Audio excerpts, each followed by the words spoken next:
How did imperialism specifically impact the continent of Africa? Have you ever wondered how imperialism shaped the African continent? The effects were profound and lasting, influencing everything from economies to cultures. Let's break it down. Imperialism is when a country extends its power and control over other regions, often through colonization or military force.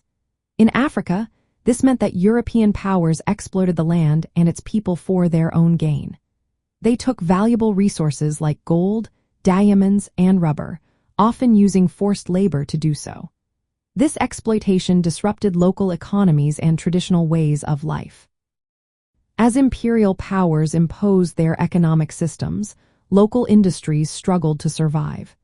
Instead of developing their own markets, many African nations became dependent on the colonizers. This dependency continues to affect economic growth today. Politically, imperialism led to the imposition of foreign governance. Traditional African political systems were often dismantled or ignored, leaving a legacy of instability. The foreign rulers imposed their laws and values, which often clashed with local customs. This created a disconnect between the people and their governance, leading to ongoing political challenges. Socially, the impact was equally significant. The introduction of foreign cultures disrupted traditional social structures. Education systems were tailored to serve the interests of the colonizers, often sidelining local languages and histories.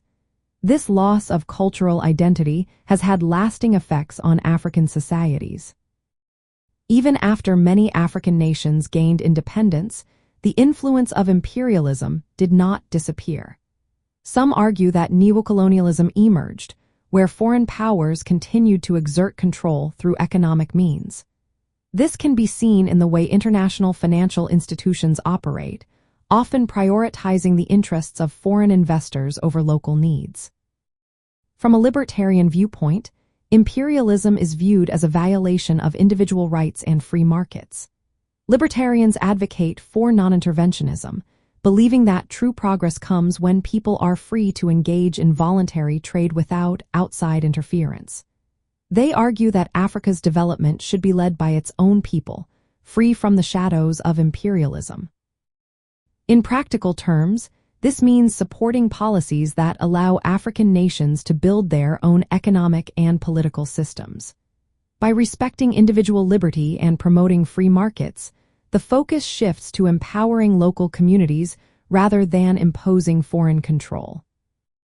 Understanding the impact of imperialism on Africa helps us see the importance of allowing nations to chart their own paths. The legacy of imperialism is a reminder of the need for respect and autonomy in international relations.